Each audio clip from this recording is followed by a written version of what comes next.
It is Saturday night once again. This is the Overnight Mouse Party, and tonight we have gun websites. How's it going? Good. Greater Midland. Thanks for hosting. Gizzard Gary, how you doing? Doing great. Proud to be an American. Thanks for having me.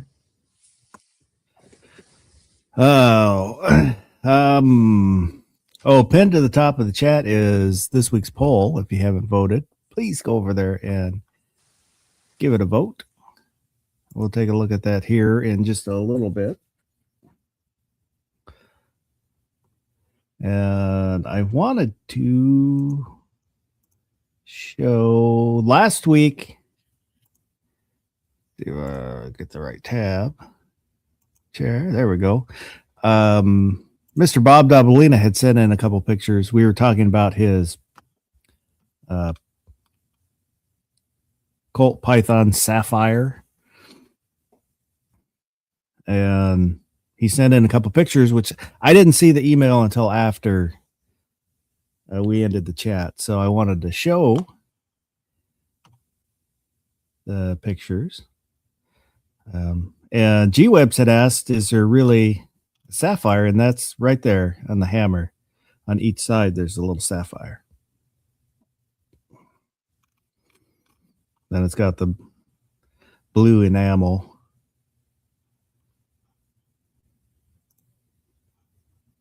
But that is a pretty gun.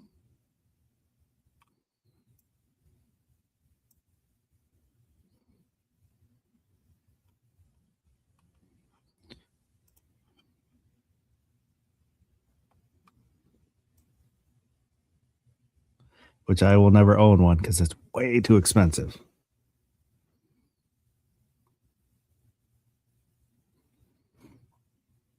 Would you ever shoot one of these? Gizzard, if you had one, would you shoot it at least once? Yeah, I don't know. I mean, possibility you could damage it, especially those stones. I doubt it. I probably wouldn't. But yeah. She is pretty.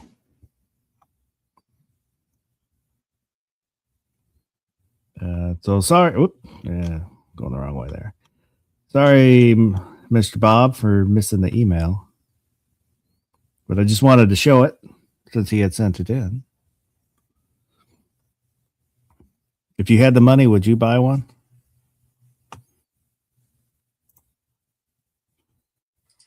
Well, that begs the question, how much was it? Do you have any idea?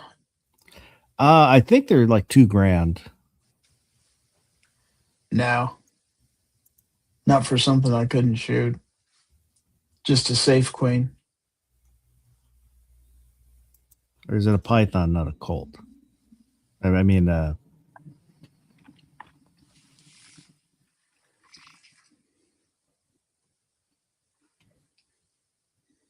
it's a Python. I think it's a Python. I think it's both a Python and a Colt. Yes. God damn it. They're about 2,800.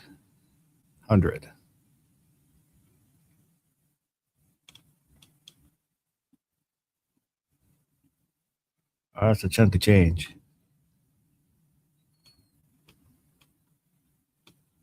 So you're walking home and you trip over a bunch of I don't know, titanium oozing out of the ground or something. So you find like a new titanium deposit and you make a bunch of money. Then $1,000 is worth what $1 is worth to normal people. Then, you know what I mean? Like all of a sudden a $2,000 gun isn't that big a deal. But I think for most people it's the other way around, where you save up for it and you're same as like one of those plates that you get back in the day, like some kind of the commemorative plates. Commemorative plate, yeah. Like, oh, it's a plate, I have to eat off of it. No, not really. Like, or like a spoon that you get when you visit someplace and people have like a collection of spoons. Like, oh, it's a spoon. I have to eat with it. Really? Like, you know what I mean? Like, you're allowed to own things that are enhanced or whatever from their utilitarian object than, to another realm. So I could see buying it for, I don't know, any number of reasons. If you like gold or you like pythons or you like the sapphire thing or any other, or the engraving or any like factor of it, I could see getting it. So if you're getting it for like, oh, this is your retirement present, are you going to shoot it? I don't know. That's not necessarily what it's for. But if you're getting it because you're just loaded and $1,000 is worth $1 to you, then you're just buying something that's slightly different than the base model. So obviously, it's like for the scale of richness or whatever, like if the cost really doesn't matter, I guess somebody could shoot it. But I think most people, it's the other way around, where cost does matter. And the reason you are going to cherish it, or the reason it's going to hold its resale value, is because you're going to own it and then not shoot it. And so, you know what I mean? Like, and if you're going to not shoot it, then here it is unshot. But if you buy something like that and then shoot it, you might as well just take the value of it and wad it up and throw it away, because it's not. Yeah. The value of it is its uniqueness, not that it's a Colt Python. The fact is they took a Colt Python and did the art to it, right? Like, it's like, oh, we could have started with a Taurus, but instead we started with a gun that's, whatever it is, $700,000 to begin with. And then we added $1,000 of enhancement to it. I can't remember. Like a tattoo or like, you know what I mean? Like, again, if money isn't that big a deal, then it's just, like the same as if somebody engraved it in gold or something, or did a really fancy, like, gold, like on the Desert Eagles, how they do like a gold finish to it. I mean, it's just an application of decoration if you're rich enough. Someone's chat. I don't remember if it was Barbecues or Gary's, I think. And it kind of came up about car collections, having a bunch of cars that just sit there that you appreciate and you don't drive. I don't think I could do that either. I mean, it might be I'd have to drive them. You don't drive it very often, but Right.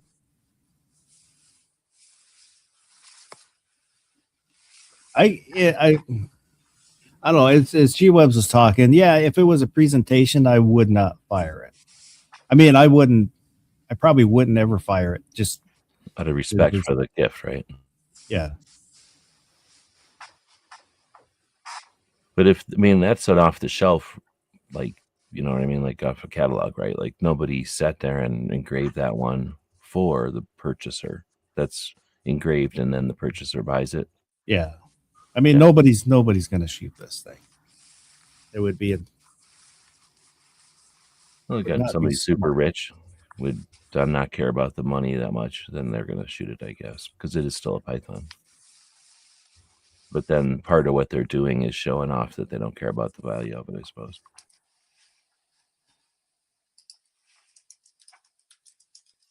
Oh, you just reminded me of somebody put on, I think it was either Instagram, but it might have been X. They put up a fake notice, fake press release that said Clay Benton had bought the Seahawks. Nobody knows what that means. The same guy that bought the Supersonics. Nobody knows what that means either. Yeah. When I looked at the comments on the post, nobody seemed to get what the joke was. I just responded and said, not funny. Supersonic sad noises.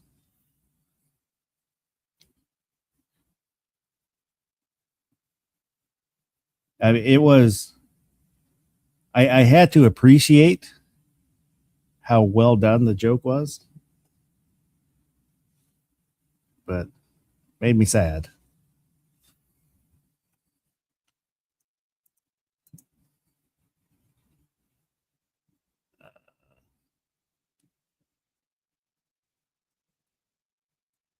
I think I'm getting his name wrong.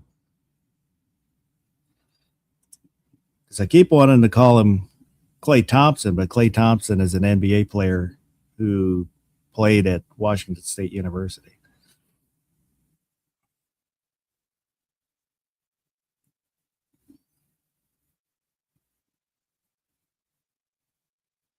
Yeah, it was Clay Benton. Bennett, not Benton. Bennett. Clay Bennett.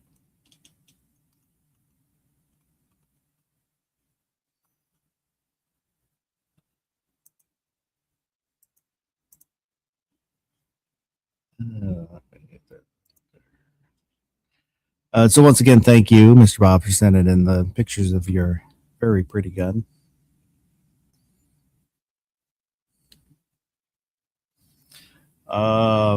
New Jersey is soon going to require e-bikes to be registered as vehicles.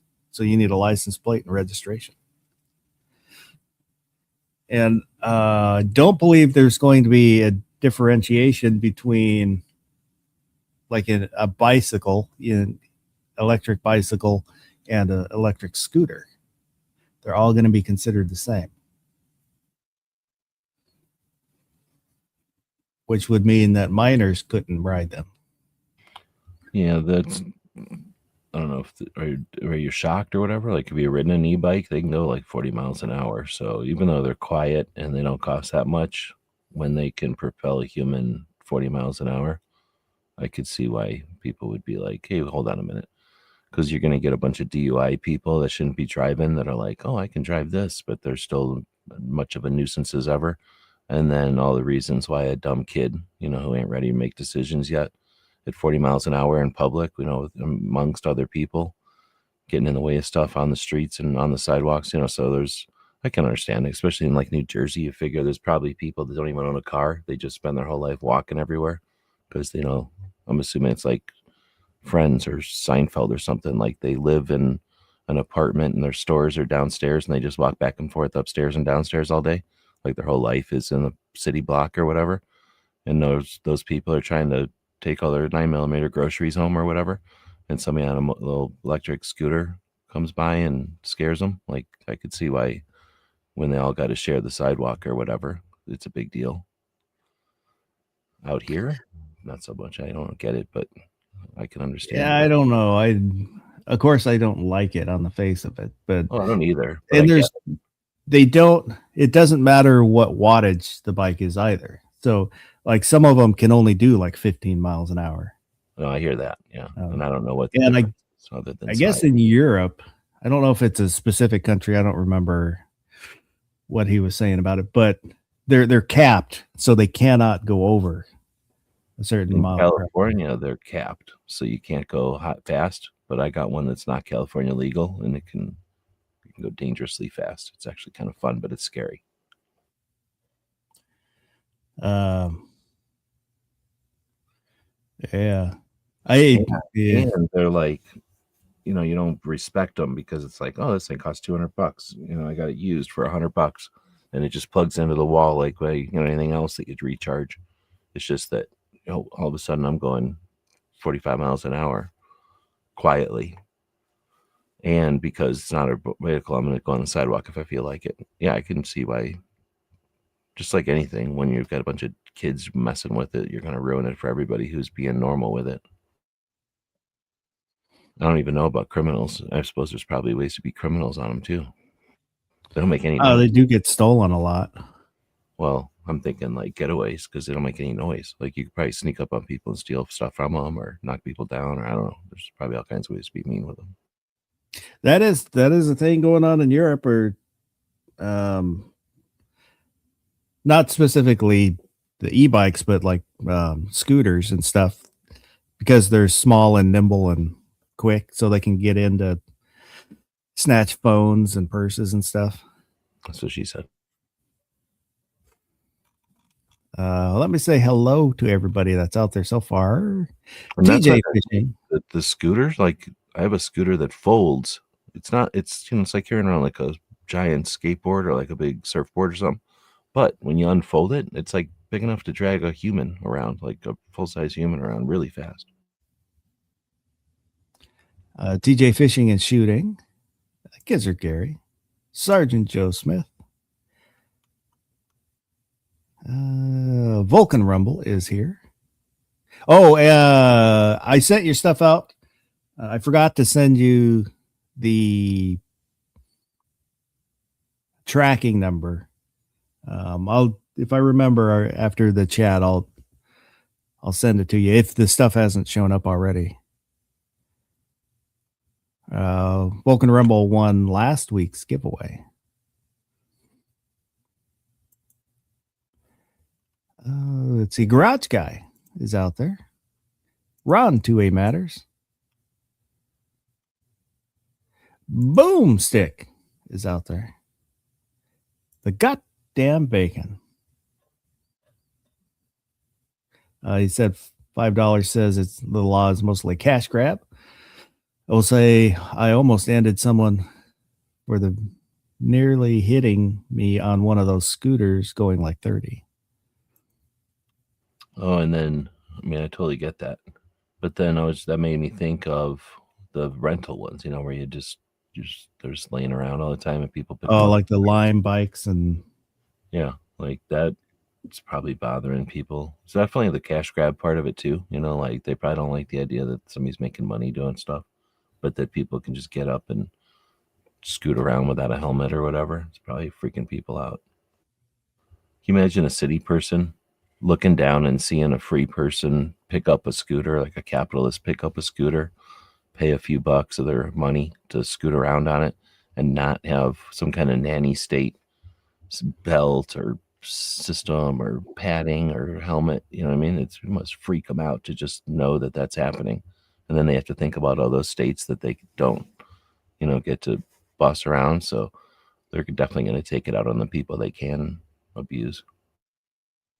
can't remember what city it happened, but somebody got tired of all the Lime scooters laying around. So they drove around in a pickup truck and picked them all up and like threw them in a hole. Oh, they're going to say like picked them up and drove them to Boston or something. Be like, but I'm they sick have of all these, like, what was that thing called? The DVD thing. Like, I'm sick of all these like DVD boxes everywhere. Just rent all the DVDs and drive them to Nebraska and drop them off at like some random Smith's grocery store. the all those rental bikes have GPS on them, so that's what every so often the owners will drive around, pick them up, and then put them wherever they.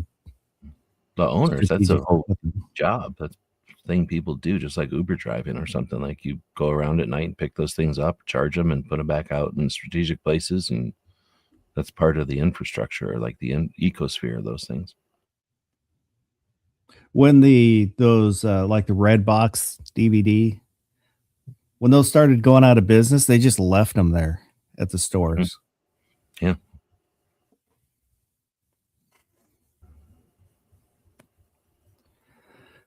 Oh, there's a case. I forget what circuit or where it's being heard, but for the DMCA fair use. So using, I forget what DMCA stands for, digital media, Digital something. rights marketing or digital rights media, something. Act. Where it's kind of ironic. There was a First Amendment auditor, and then there's a channel that hates First Amendment auditors and calls them frauditors, but had downloaded their video to make a video about them. And the video about them is fair use, but the argument is by circumventing the copyright software, you're breaking the DMCA. So you're illegally downloading the content, but legally using the content.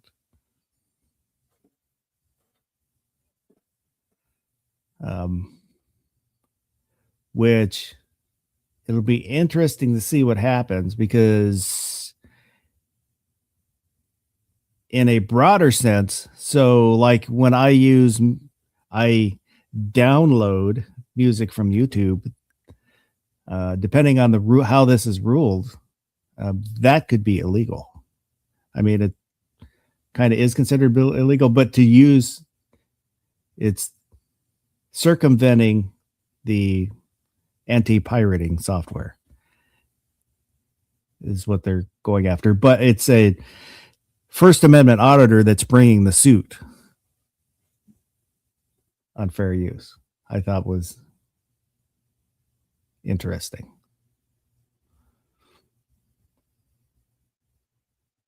I don't know. What do you guys think? I don't know if I follow it, I guess. So somebody who's minding their business, somebody else comes along and uses their content to editorialize about them minding their business, and then the fact that they're doing all that happens to be like the thing that they're minding their business about is the fact that nobody can use their stuff because it's not their business, it's their property or something.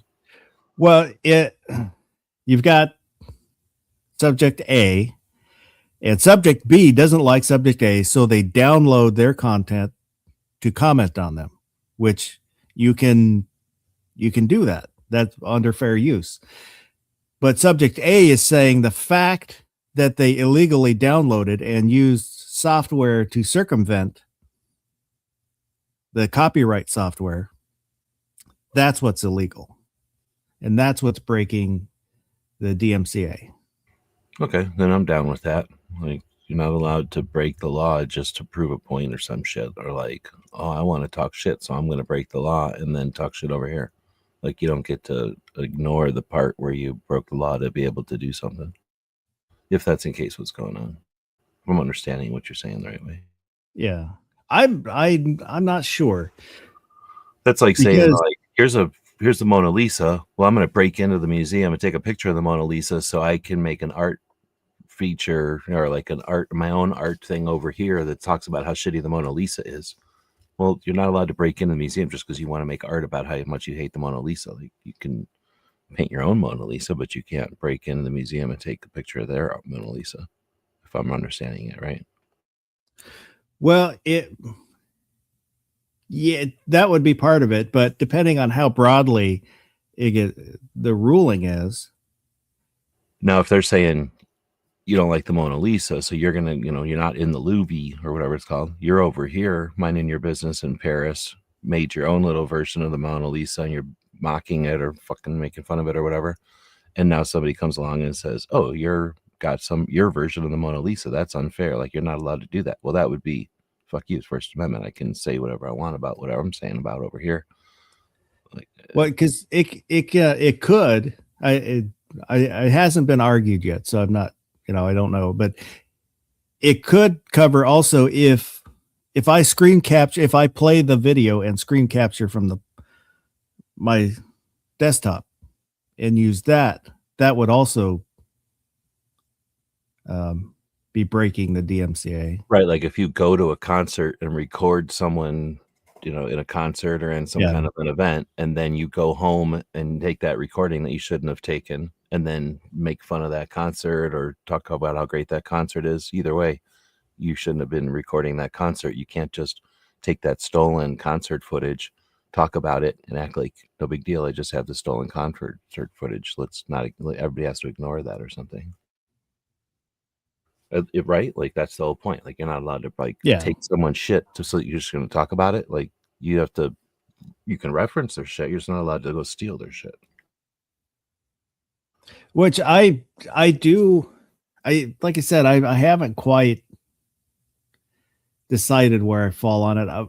For the most part, yes, the creator has ownership of that content. It is their content.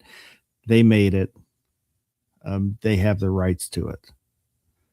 I agree with that. But we'll see how it changes, if it changes fair use.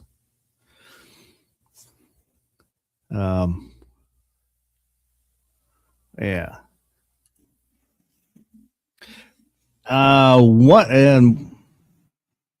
I did put a link for I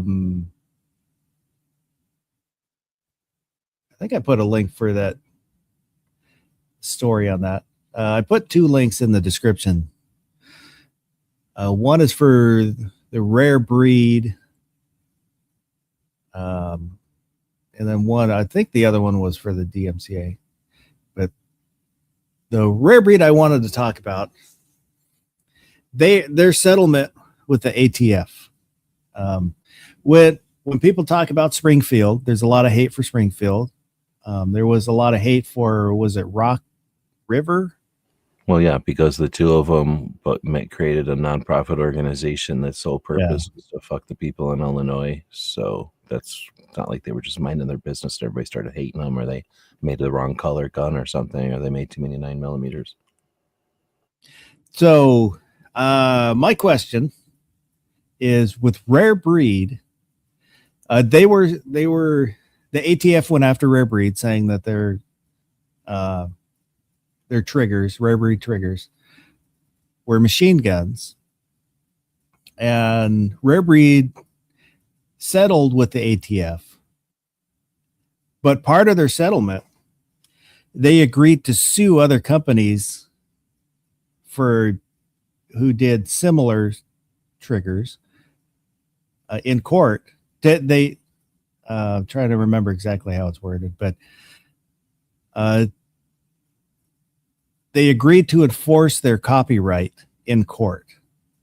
So they agreed to sue other trigger manufacturers in court. Did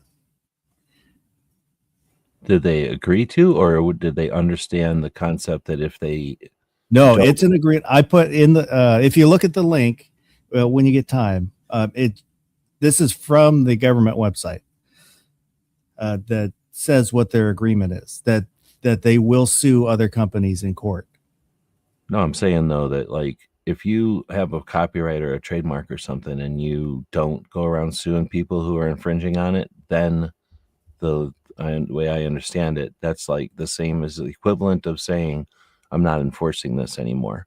So by showing that you're not able or not willing to enforce a copyright or trademark, then at some point the governing issuer of those things says, oh, this person isn't able or willing to enforce it, therefore we're not going to try enforcing it for them, and your patent becomes basically null.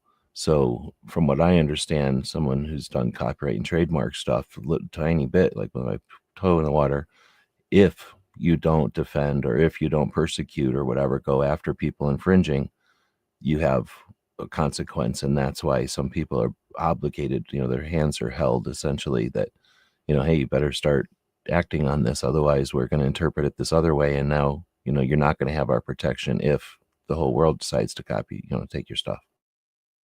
Anyway, I'm just trying to be devil's advocate. If that's the situation where their hands are tied, like you better do this, otherwise you're saying it's not your property anymore.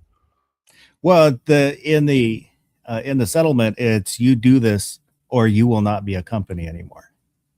That's the ATF is telling them that.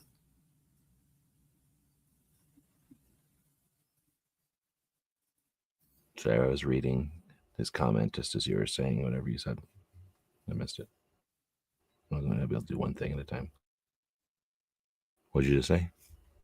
The ATF told Rare Breed, you sue these other companies or you will not be a company. Yeah, isn't that what I just kind of said? Like, just in no, you're saying we won't have the rights to the technology. The ATF is saying you will not exist.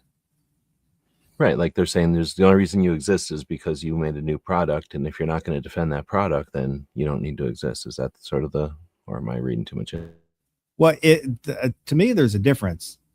No, I know, and I'm just talking national shit. I'm just clarifying, I guess. And I can see and Rare Breed is going after triggers that aren't so similar. But if they, their patent, they have a right to defend and protect. But does it make a difference when the government, when the ATF says, they agreed with the ATF to go after other gun companies to keep those, because the ATF wants to stop this technology that has been ruled legal. But by using rare breed, they're keeping the legal technology off the market.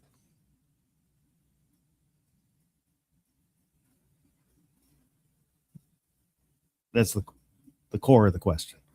Well, keeping it out of the hands of people not because they're afraid legally to sell the product, but they're afraid legally to be sued by Rare Breed. So they're afraid to distribute the product or something. Not legally, but not because of a crime, but because of infringement, copyright.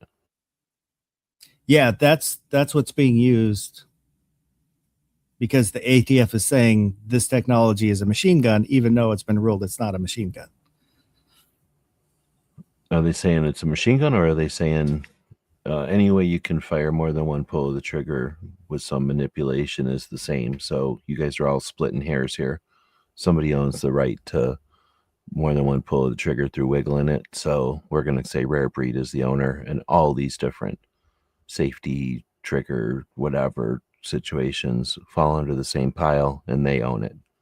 And they're trying to simplify it, quote unquote, simplify it, or trying to put it all under one pile so that then they can somehow create this situation where, okay, we've said all these things fall under one company's patent, and you disagree, but we're going to make this company sue everybody. Therefore, we put it in a big quagmire, and now nobody can buy nothing. Nobody knows what's legal. And we've accomplished essentially keeping them off the market, even though we haven't, we don't have any legal right or any. Yes. You know what I mean? Like they've just kind of manipulated or created a situation so that they can make that stagmire or whatever you call it, like situation. I don't think the ATF would do that. The ATF doesn't do things like that, do they? Yes, they do. They're out to make sure that we get the things that we want quicklier. But the question is, does Rare Breed deserve any criticism over this? Because they agreed to do it. Even though they're, they are protecting their copyright, but they're being used as leverage against other gun companies.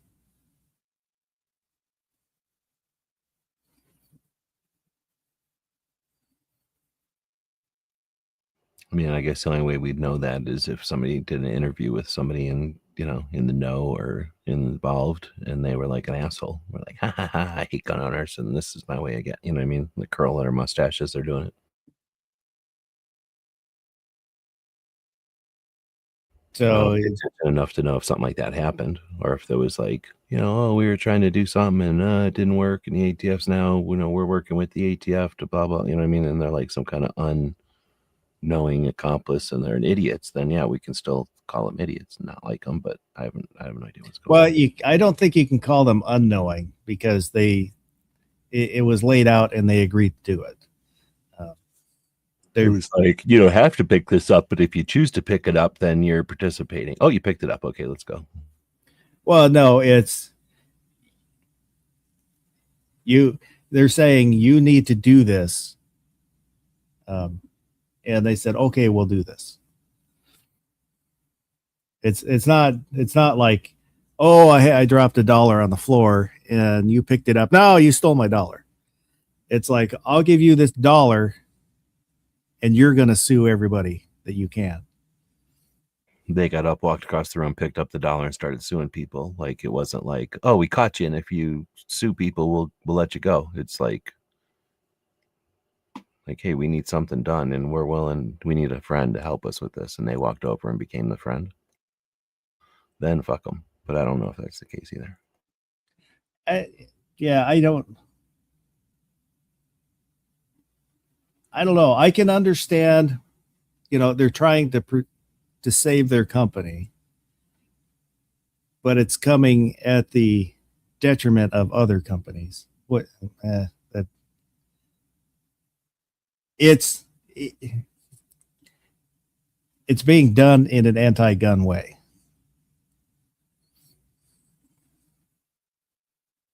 Oh, Gary, what do you think?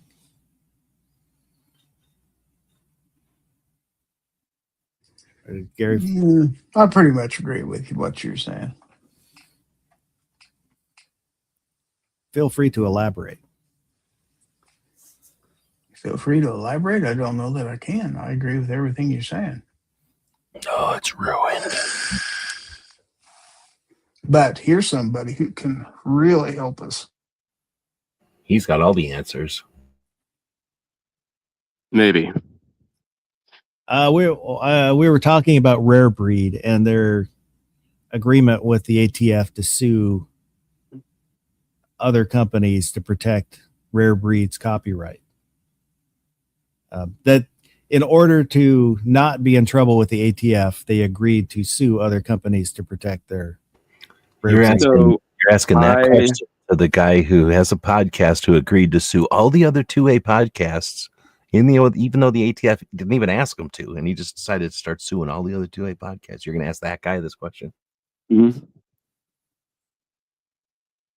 So, do they deserve scorn such as Springfield and Rock River and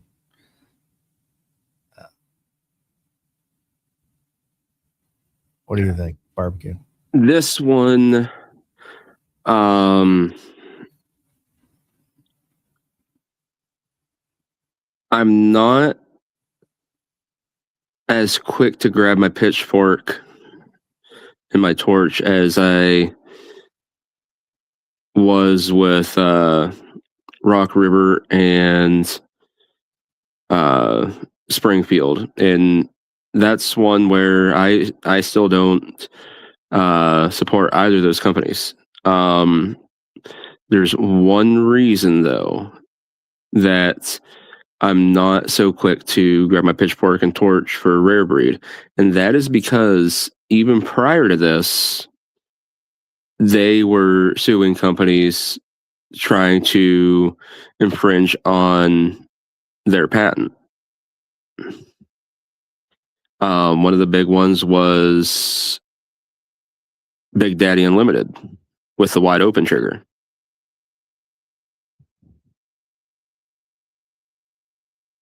So the question is, were they just horking off of them? Like, Well, ours is different because it's wider, or like we sell ours at gun buybacks or whatever. Well, from what I understand, Big Daddy Unlimited, I mean, blatantly rip them off.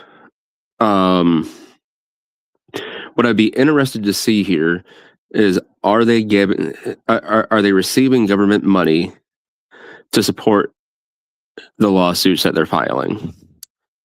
Because if they are, that's a whole different can of worms.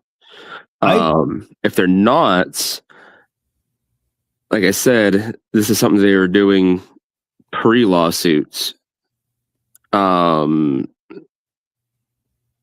So it's tough. Yeah, I don't know. I wouldn't think the ATF would give them money to sue, but who knows? The government gives money for all kinds of stupid shit. And in the description, I put a link for the settlement between Rare Breed and the ATF. It's on one of the government websites, so it is the official. So I got a grant from the U.S. government to teach people in Oman that the 9mm is okay. It's okay to shoot 9mm. Because the thing is, nobody seemed to care that Rare Breed was out there suing everybody into oblivion until they settled this stuff with the ATF, and the ATF's like, you got to sue people. How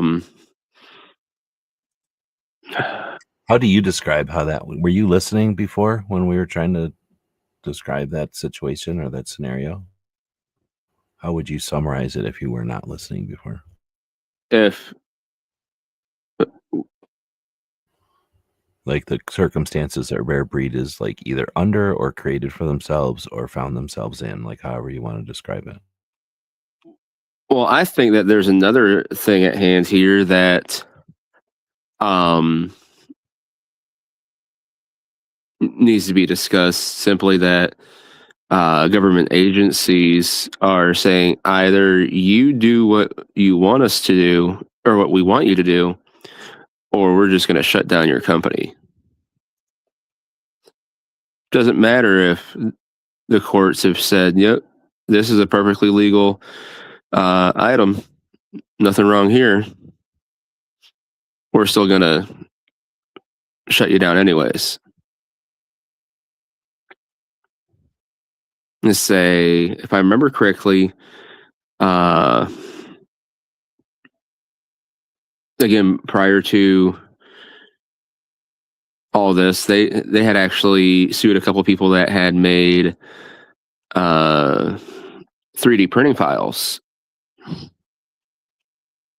So you could just print your own force reset trigger at home.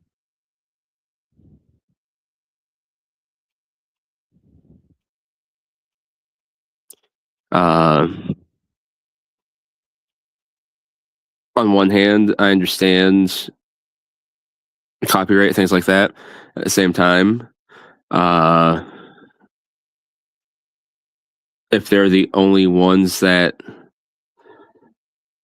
can make technology that's anything like it, I think there's a big problem because it creates a monopoly, for one. And if they're the only ones that have that technology, they can price it as high as they want, which then if that's part of the thing here, then what happens when the ATF says, you know what, you guys make these, $5,000 a piece, or we're shutting you down. Like, if they're really being the henchmen for the ATF, no matter what, it's gonna turn bad for them at the end of the day. But likewise, monopolies don't allow innovation or anything. If you don't have somebody there to compete with and push you, these things are never going to get better or anything else. The problem is somebody else could design something similar. Well, and that's what I was going to get at, and that's part of the problem here, is anybody that's doing anything similar, just because it's a force reset trigger, they're now suing into oblivion before these people can get any traction to defend themselves in court.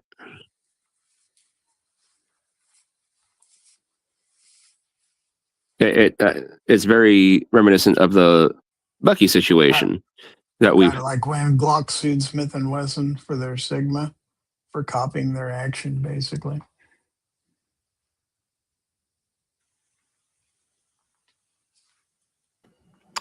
I don't know about. I think circumstances in that case. Glock and Smith & Wesson is more akin to Big Daddy Unlimited ripping off Rare Breed in this case. Like an intentional rip off, like they did it. Yeah, they're ripping them off just but they wanted to.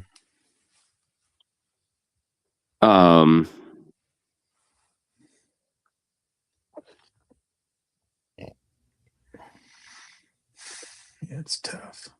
Well, it still comes down to did the ATF say who wants to sue people? Well, we have a phone number you can call and start working with us, or was it like you're minding your own business. The ATF knocks on the door and says, "We're going to put you out of business unless," and here's the plan of you not going to jail or not going out of business.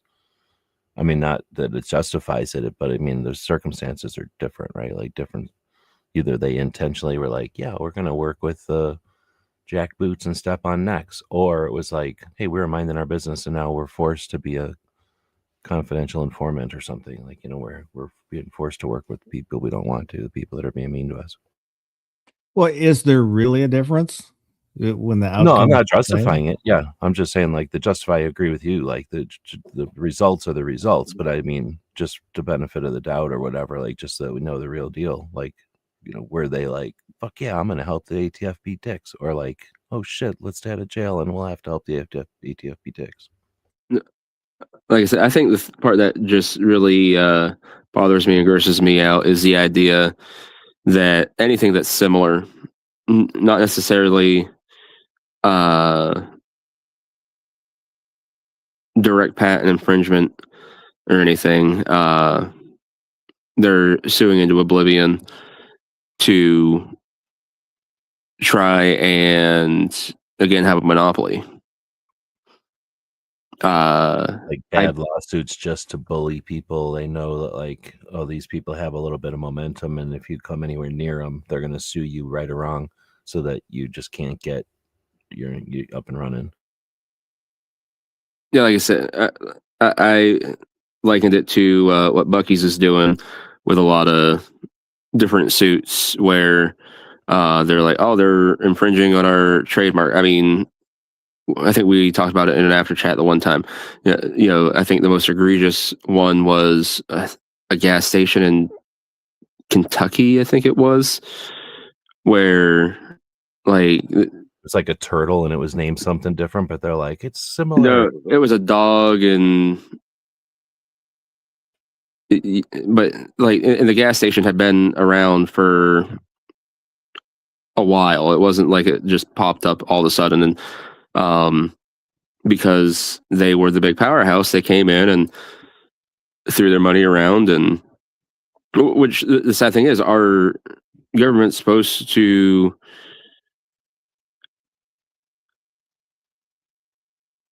be, our legal system is supposed to be set up where you can't just sue somebody into oblivion because you got all the money.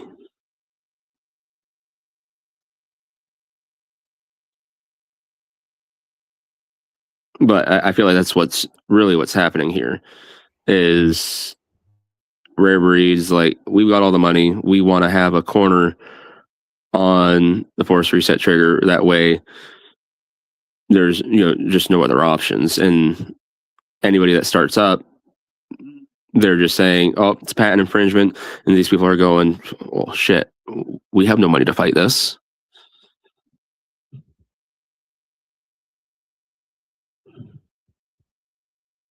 Yeah, the other part of the settlement was they agreed not to. Rare Breed agreed not to make FRT triggers for handguns. I don't overall. I don't. That. Yeah, it's interesting. I'm not interested in fart triggers or any of them. I don't ever plan to own one, so I don't have any great interest other than the implications of what they're doing.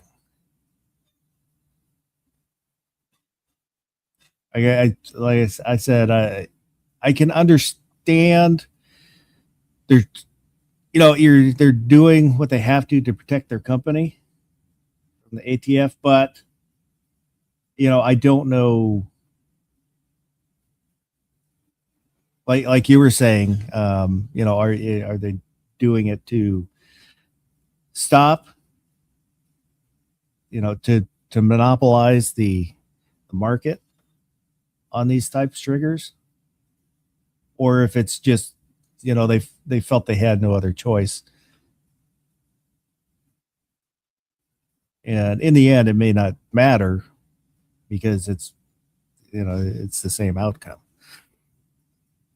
The result is the same. Well, the real result should be that the existence of all these things proves and justifies, like illustrates that the mechanisms of firearms today have a myriad of solutions to become faster, whatever, trigger pulls, like faster rates of fire, I guess, and that the stupid 1920 or 1930, I guess, rule about rate of fire is obsolete and should be taken off the NFA, the same as suppressors and short barrel rifles and any other weapons and shotguns were all taken off. Leave the NFA for destructive devices and things that are like bigger than a giant bore, and leave those battles for next, and then use this as a way to pull the NFA, the machine guns off the NFA, essentially. Prove that the existence of these things in the public doesn't make criminals use them more. I would agree with that. Criminals use switches on Glocks, I guess. They suggest they'll no one's done any effort to challenge that concept, but they have pictures of gang members with switches, let's say, but that's what full auto, that's the only thing touching full auto. No evidence of gangbangers like flipping ARs into full auto. It was just a trend and easy at the time, and somebody could say that there was a flood of switches coming in from out of the country, so it was literally switching out your back plate, and that was that simple. You didn't have to hardly disassemble the gun, just take the slide off and you made it into conversion. Or I'm not allowed to talk about any of this, but if full auto firearms were really a problem, we'd see more than just one model of one gun for like a couple of month period after the influence of importation of parts from another country. Aside from that one circumstance, we'd see full auto guns being used in crimes, and that doesn't exist. So again, all this should be coming off the NFA. All this should turn the NFA into worse than Swiss cheese, into like a sponge, just a hollow nothing. Well, while we're talking about the Glock switches, let me ask this question. When the Glock V came out, which was supposed to be the redesign to prevent the switches from working, and then immediately somebody made a switch that would work with the V. By them doing that, making the switch to work, is that showing the ridiculousness of worrying about the, trying to stop the switch, or is it just, my initial thought was it's just going to make more bad press by doing this right now. I think they played the whole thing publicity like they do. They knew that they were in the crosshairs and they couldn't do much to get out of the crosshairs. There's no win solution or whatever. So screw with them. Sell a bunch of guns, get in the news, surf the news for a little bit, knowing full well a new gun was coming out like 5 minutes later. And what you just said, that idiot idiot representatives who make laws would suggest that by, like, oh, this gun's no good because somebody did a bad aftermarket part, change it. Well, you can't, you can change it to whatever you want. Anybody's clever is always going to come up with the next thing. So we'll change it enough for you to be satisfied, stupid idiot representative law person, law creator, and then write your stupid law poorly. And then 5 minutes later, somebody, complies with the stupid law, poorly written law by making a new part. And even if they change more than just the dimensions, if they change the physical operation, a clever person would figure out how to change that again. You can turn anything into anything if you take some time and make the right, modifications to it. So, I think, 2020 hindsight for me to say or whatever, and I'm sure Glock might have just been rolling with the punches, but yeah, I think Glock knows what they're doing. They've, more than any company, because their company was created to build guns. A lot of companies that were created to build guns were created by individuals who are long since passed away and now run by people who run these companies as companies. They don't have any roots as a gun builder. But Glock was literally the dude who invented the gun, like from 1986 till now. That, when he died, that dude had an inherent interest in that gun that nobody else can claim except for like Ruger, and who else is even alive anymore that's an actual gun creator. You know what I mean? Like nobody at that level. So, and that guy like danced with the legal shit in the United States, either intentionally or just, in 2020 hindsight, he did it really well. But more than once, like saved our asses as a community, like as a gun owning community, like a couple of times over the years. And even after he passed, like I think there's a lot of that in the company and in his wife, and she knows that. And I think she's running the company. And I think that, again, that was like a situation where they were going to have to do something. So they went ahead and did it in a way that they profited from it. And they also kind of lampooned the representatives who tried to put them in a position. Because I think Glock knew the world a lot better than those stupid representatives in California know the world, knows the gun world. I could be wrong. The Glock haters will say I'm wrong. I think it, well, for me, it did both. My initial reaction was, this is not the time, but it just goes to prove, it proves the futility of what they were trying to do. Like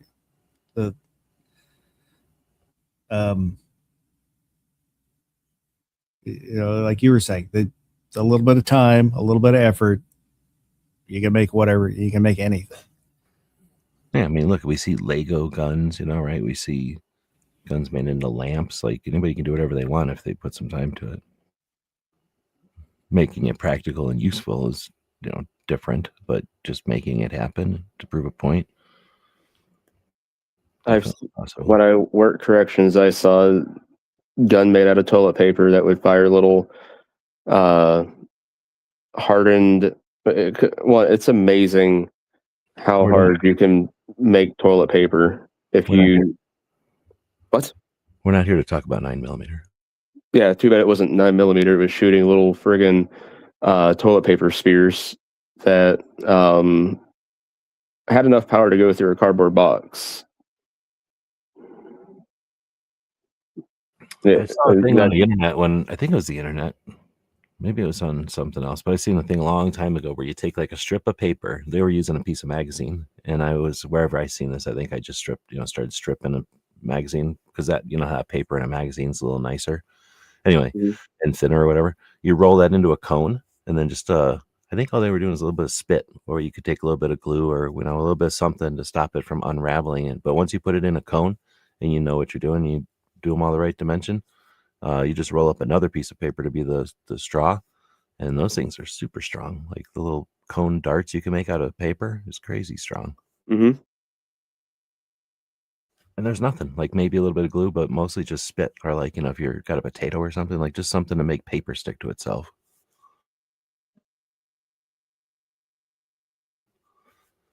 A lot of density to it. It's crazy how neat those things can be. Oh, was there any other stories going on in their news? New Mexico got their shit saved, or like didn't follow through on what they were about to do. And I suspect a lot of people weren't even paying attention to New Mexico. So a lot of people aren't going to even, they're definitely going to just take that for granted. So we're about to lose New Mexico big time if this keeps happening. I don't know what's going on in Virginia, but at the same time, Virginia got hit. New Mexico is like the third time New Mexico tried to get hit. I think something's happening in Oregon, isn't it? I'm not sure. Last I heard, they were trying to resurrect the bill that got defeated, the really bad anti-gun bill. But I haven't heard anything recently. I'm not sure what's going on. Here in Washington, it's been about they've been trying to pass an income tax, a state income tax forever. and it has passed. I think the House, State House, and can't remember if it. It went to the Senate, but I've heard somebody on YouTube's was talking about it and said it's probably just they're using it for politics, and it's not going to actually pass because it's a election year, which it is state-wise, it's unconstitutional. State income tax is unconstitutional, but things being unconstitutional has not stopped the state legislature from passing things that they know are unconstitutional.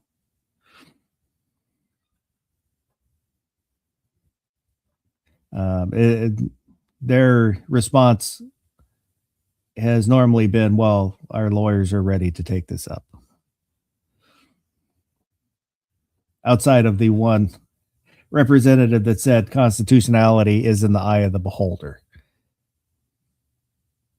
She is still, I believe she is still a representative. I don't think she's a senator. I don't remember, but I think it was Kurderer. I mean, I don't know if it's a tangent or not, but I suspect there's going to be, well, I mean, there already is, I guess. No, the suspicion is just I don't know if it's easy to say that word or not, but anyway, I think that in the future we're going to see more and more challenges to the concept that I don't know what to call whatever we've got, is the way to do it. So since we have an open system and there are other ways of doing things, like just in broad strokes, like communism or fascism or some of those other things that are out there, but like monopolies and pure democracies or whatever, like when people have these other interests in mind and they don't like what we got going on, they can still participate in our system and play a role in this existing system, literally with the goal of bringing it down, with the goal of being the cog that interrupts the whole thing if it makes it fall apart, so they can get theirs in there. And ideally, I think the idea is that our system is strong enough to be able to absorb or deal with, those challenges and to be, like loose enough that that they can't just come in and disrupt it because we've got the open course, open dialogue. So anyway, I guess what I'm saying is if I'm right, and we're going to see an insurgence of that as, different people from different ideas that are different than ours come along and participate in order to destroy, like we should be able to understand that that's not necessarily a negative. It's part of the, part of the, I don't want to say design, but at least it's it's factored into the concept of the way that our thing was set up in the first place. But also we need to figure out ways of more than just saying to the echo chamber, like why it's important to hand down the traditions and why it's important. I don't think we just got these opinions and positions in life because we went to school and they told us to have these positions. I suspect it came from our parents or maybe movies or something that shaped us as this is a culture, right? Our culture somehow shaped us as individuals based on shared beliefs and shit. And if the youngins are coming up with 30 seconds of intro, you know what I mean? Like changing in front of them based on a logarithm or what can sell them the most shit online, or, what makes them buy the most, watch the most movies or listen to the most soda pop or some shit. How do they get that foundational understanding of like what is important and why? And anyway, that's not like somebody we aren't owed that to somebody to come along and give that to our kids. Like that was something that we should cherish that and understand that was given to us, even though we take it I think most of us take it for granted that that's just the way things are, the way things should be. Like that's a position that was, I don't think it was intentionally, but it was put into us. And if we're not putting that into the next gen, that's on us to let, we're letting that evaporate, right? Like the next gen it wasn't like it was laying on the table and they chose not to pick it up. If we don't put it in them, if we don't give it to them, then then it's our bad. I don't know if I'm making clear what I'm trying to say Well, here. I agree with you. When the system was set up, the guidelines were put down. This is what we have, and this is the way it's going to work. But they also added in a way to change if people wanted the system to change. And that's why it's important to participate in the system. Otherwise, somebody else is determining how the system is changing. And if you don't like the way it's changing, but you didn't do anything to participate, Or to secure it, right? Or whatever, like to Yeah. just protect it, then you just watched it happen. I mean, I blame barbecue. I don't know if I was making that clear or not. he might have fallen asleep already.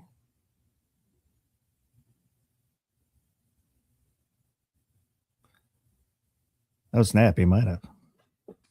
He did unless he left or something. No, he's muted. Wait. He doesn't know he's muted. Wake up, barbecue.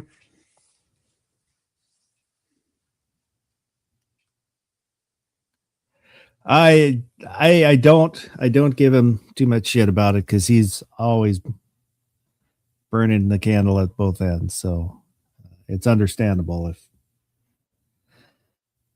I get mad when Yeah. we show up to collect our checks and he's standing there at the counter blabbing on, and he hasn't even been at the show, but he's there blabbing on before I can even pick up my check. he found the loophole. He's working the system.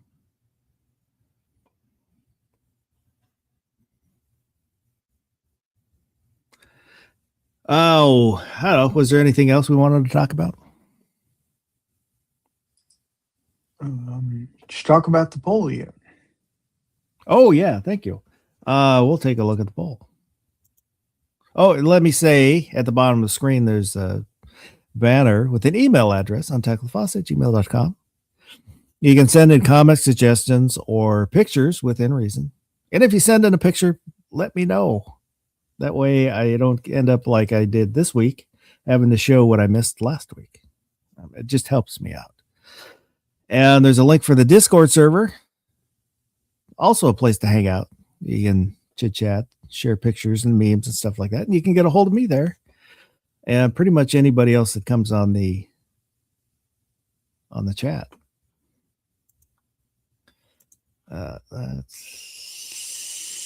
There we go. So this week's poll, up here, is today going to be a good day? And absolutely. If not, I will make it a good day. Probably not. Or who is this? Stop calling me. 45% said absolutely. 23% said, if not, I will make it a good day. 18% said probably not. And 14% didn't know who this is and doesn't want any more calls.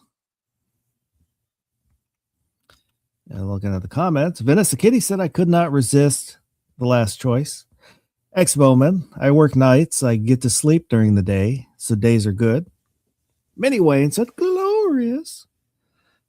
Michigan for Conservative. West Michigan morning rain is getting rid of snow.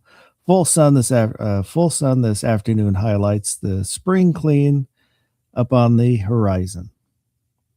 Krabby Turtle posted a link for the Dirty Heads video. I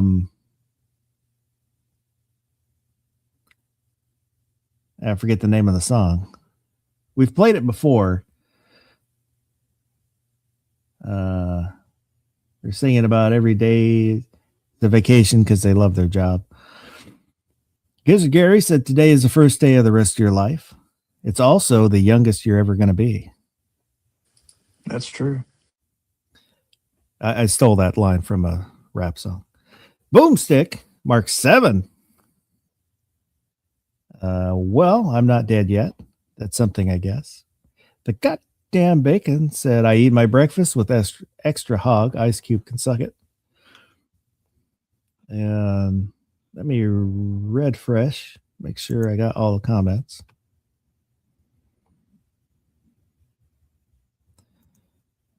Lewis first. Yeah, there's a couple more that came in. Vulcan Rumble said waiting for storm to drop 18 inches of snow and power outage from 60-mile-an-hour winds. We got our first snow here this winter. It was just really light, not even a flurry, not even a dusting. It's stuck up in the hills, but nothing down here. And Mr. Bob Davalina said, not all beer commercials lie. Some days are really better than others. You can't control what happens to you, but you can control the way you choose to react. That's true. Thank you to everybody that voted on the poll.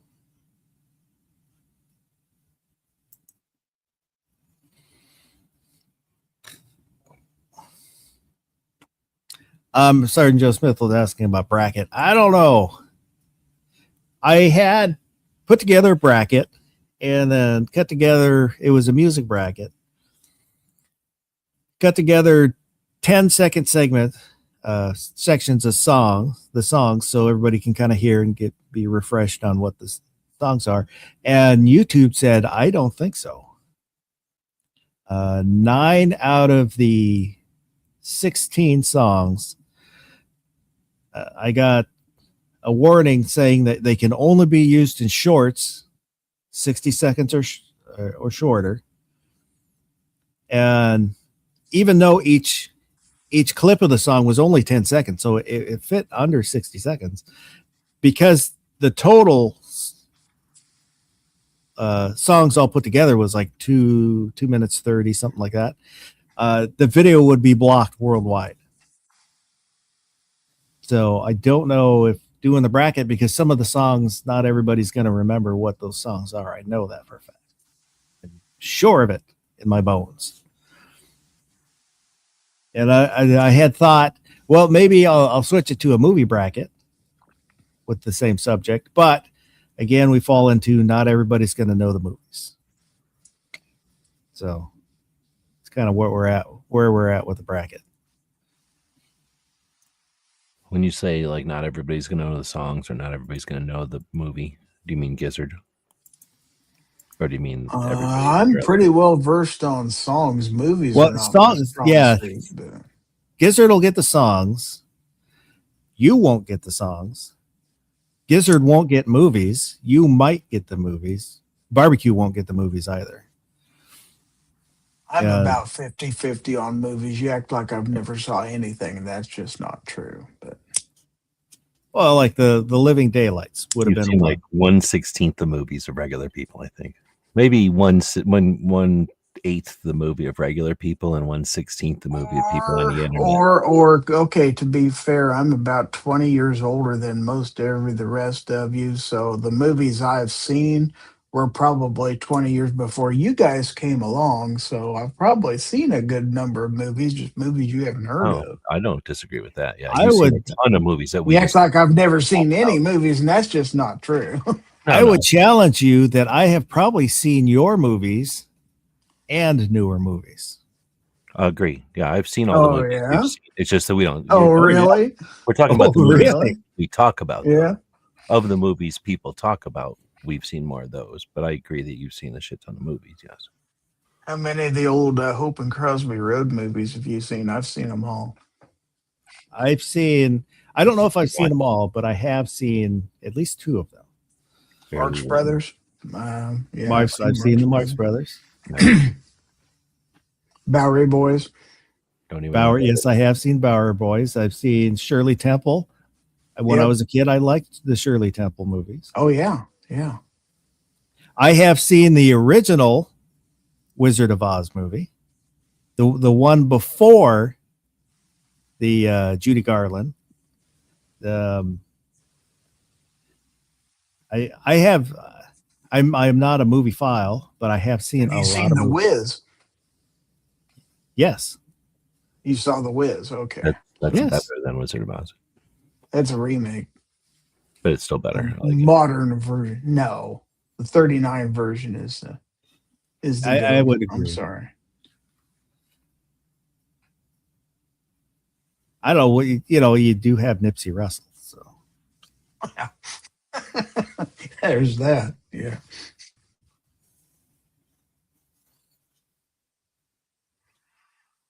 Martin and Lewis movies. Any of those? Yes, I Those I as might a have seen. child I liked Jerry Lewis. As an adult, I do not like Jerry Lewis. Because now you touched a movie that they would put on like Saturday afternoons, so I would have had a chance to see it. Because most of the movies you're talking about, they just never replayed, so we never talk about them. And you would have had to like go to a VCR, what do they call them, movie rental place, and like rented them, and nobody would have. We only rented what was new. When I was younger, I mean, a lot of these things would play like on weekends, like on some of the the VHS or the UHF channels and stuff like that. Oh yeah, yeah. Before we had It's just cable. that when they did that, it was against cartoons or karate movies. That like they'd we were run junk movies all the time late at night and stuff like that. You could stay up late and watch all kinds of weird stuff. for sure. But I'm just saying that stuff was up against stuff that was like Running Man or something that we were going to watch Running Man. We weren't going to watch something old. So we were a victim of, when we were young, we were only going to pay attention. Most of the stuff that came out in the 90s on, I've just seen bits and pieces.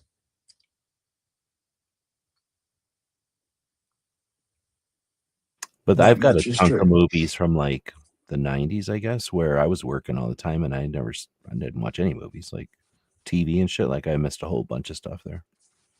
And I was thinking about it, like I was watching Airwolf off Amazon has Airwolf, and I was watching something and then it ended and Amazon will just play something else. Like it never leaves it empty. Like it's like YouTube, it'll just play something else. So it played some other movie and I was working on stuff, so I didn't even hardly pay attention to that whole other movie. And then instead of another movie playing, it started playing Airwolf, like season 1, episode 1. And I was like, I thought it was a movie because I don't know if I've ever even seen Airwolf. But anyway, I was watching it thinking people had talked about Airwolf all the time. I know people that watched it. I don't think I ever watched it. And I was watching this episode 1. Nothing was, none of it was from memory. So, and I didn't like it either. So, I don't think I ever watched Airwolf, but, because I'm pretty sure I was like doing something in school. I don't know when Airwolf came out anymore, but I'm sure I was doing something on whatever day. Like if it was on a Wednesday, I was probably at Scouts or something. So I just never saw that show, even though everybody at the time loved Airwolf, and there's probably still people. I did. I liked it. Airwolf, Manimal, Automan. Those were all at the same time. I remember Manimal. Yeah, but all that was way at the same earlier. time.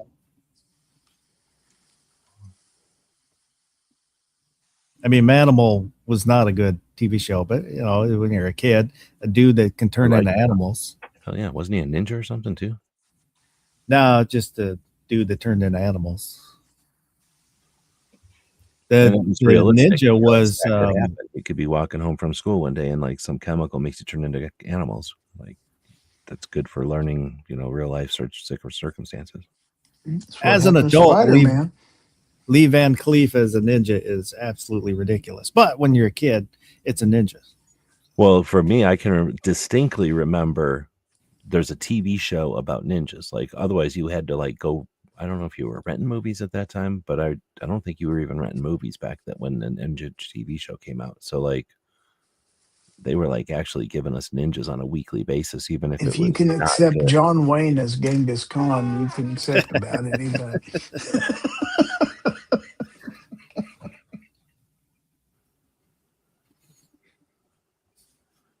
You've seen the movie about that? Remember we talked about that one? Bits and pieces of it, yeah. Enough to know I don't want to watch the whole movie.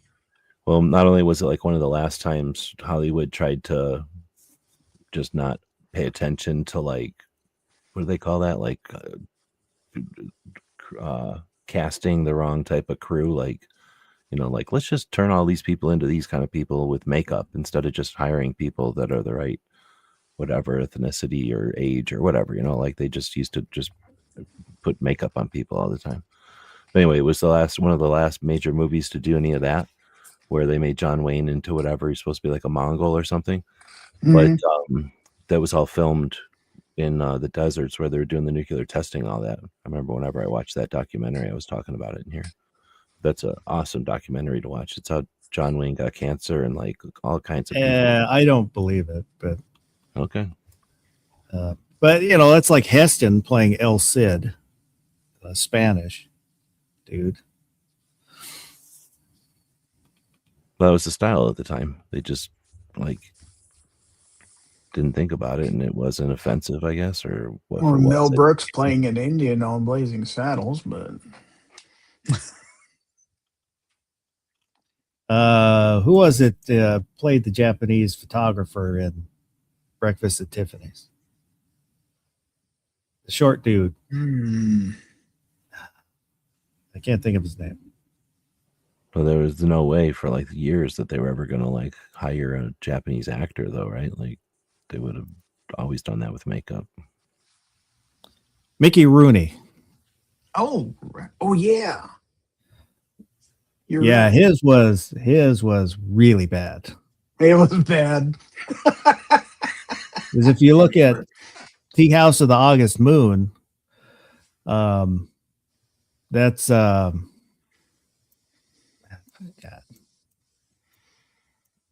Brando playing an Okinawan. It's not as bad as Mickey Rooney, and if you watch the movie, the character actually controls everything that's going on. He plays at being ignorant, but he's actually pulling all the strings. So, and given the time frame of the movie, you know, I would give it a little leeway. Well, even going all the way back to Warner Oland, who played Charlie Chan in the old Charlie Chan movies. And it's just, you couldn't find a Chinese guy to do that. Chinese American? Come on. They were all over the place back then in California.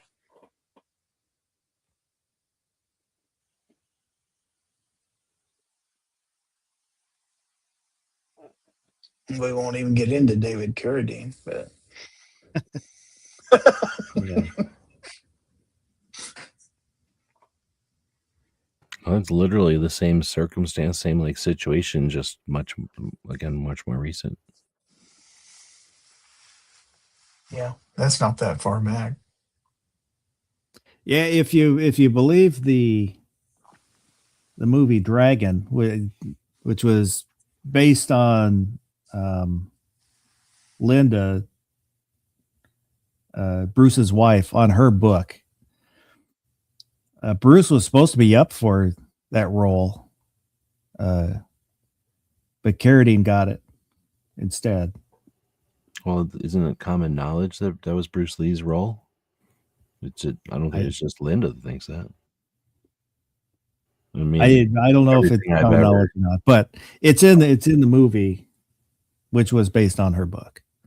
I mean, everything I've ever, whenever the topic comes up of that, at least any depth or any like degree, it'll say like this was a thing made for Bruce Lee, and then you know whatever you want to fill in the blank with whatever reasoning, they went with Carradine instead. You know, from nefarious to like innocent, but I've heard different Yeah. reasonings for it. And I never read her book, so I'm guessing the changes that were made in the movie was made by the producers and the writers, not by Linda, because like in the movie when he comes to the U.S., he's in I think San Francisco, but when he came to the U.S., he came to Seattle. That's where he started teaching, was in Seattle. He went to the UW. Are you talking about when he was like a little kid or when he was adult? When he's adult, when he got in trouble in Hong Kong, and then so he left, came to the U.S. To In the start movie, school, right? in the movie, they have him in San Francisco, but he actually came to Seattle. Well, and no, they'll also take like, what do they say, like dramatic license or something to Yeah. like, you know, like, oh, we need to take like a 40-year chunk of his life and abbreviate it. So they'll just like kind of, you know, conglomerate or whatever you call that, like, you know, smush together a bunch of stuff. I mean, if it was something like an artistic choice, like we only got 90 minutes and we got to do a lot of stuff here. Let's just bring him. Then, like his back injury, in the movie they portray it as the fight that he had, because the Chinese community were upset at him for teaching non-Chinese kung fu. And so he had a big fight in order to maintain the right to teach whoever he wanted to teach. And they show him getting his back hurt in the fight, but he hurt his back weightlifting. But Did he hurt his back weightlifting for that fight? I think just weightlifting to get stronger. For that fight? Dun, dun, dun.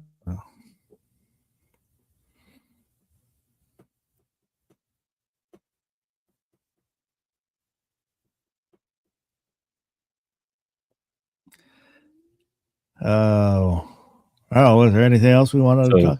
there's no more bracket then. You're just saying because of Yeah, I think we'll you around, you decided to just not even do a bracket at all.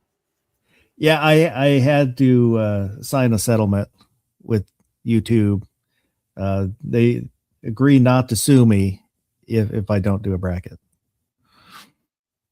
And then next week you'll be suing Gizzard's show for not doing a bracket also, and then suing Barbecue Show for doing a bracket.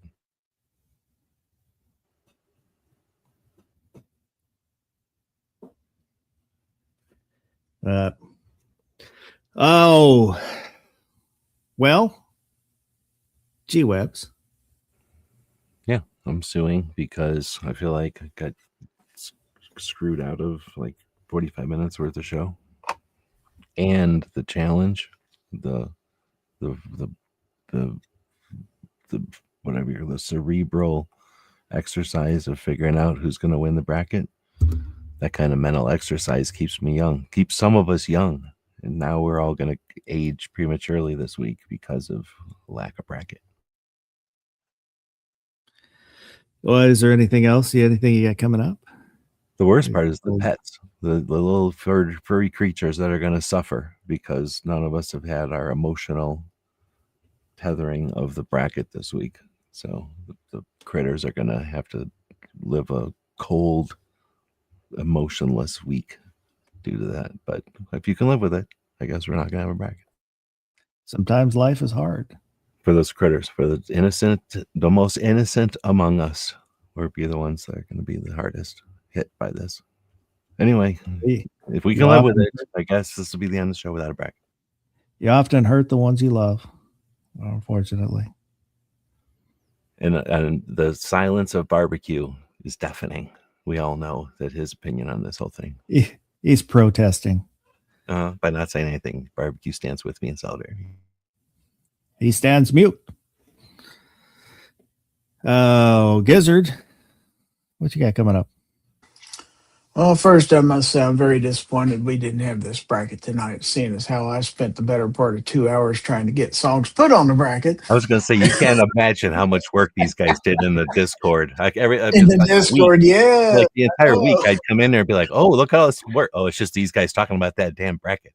I had mentally gone through this bracket like 17 times this week. I was already like an exercise, like I got a headband on and shit. I'm ready. Yeah, but listen to all the songs. Hell yeah, yeah. But between that and I would like to say hello to all of our Canadian listeners out there in the audience to let them know that once again, you guys are going down in hockey because we're going to win the gold. That is, Team USA is going to win the gold. Yes, I'm going to get my sports mention in here.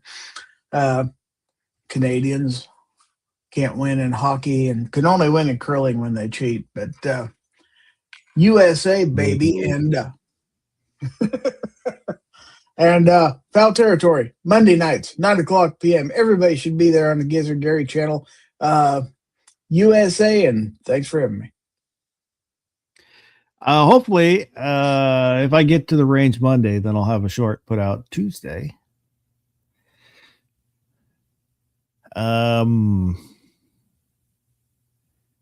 Other than that, I think I had said we'd do a giveaway today, but we'll push that off to next week, I guess. I think we'll give away the Alien Gear tumbler made by Camelback, sold by Alien Gear, and then the normal assortment of patches and stickers and whatnot. So if you watch this in replay, leave a comment. Whatever we talk about, agree with, disagree with. I read all the comments and I appreciate it. Other than that, I hope everybody has a good rest of the night and go do something good.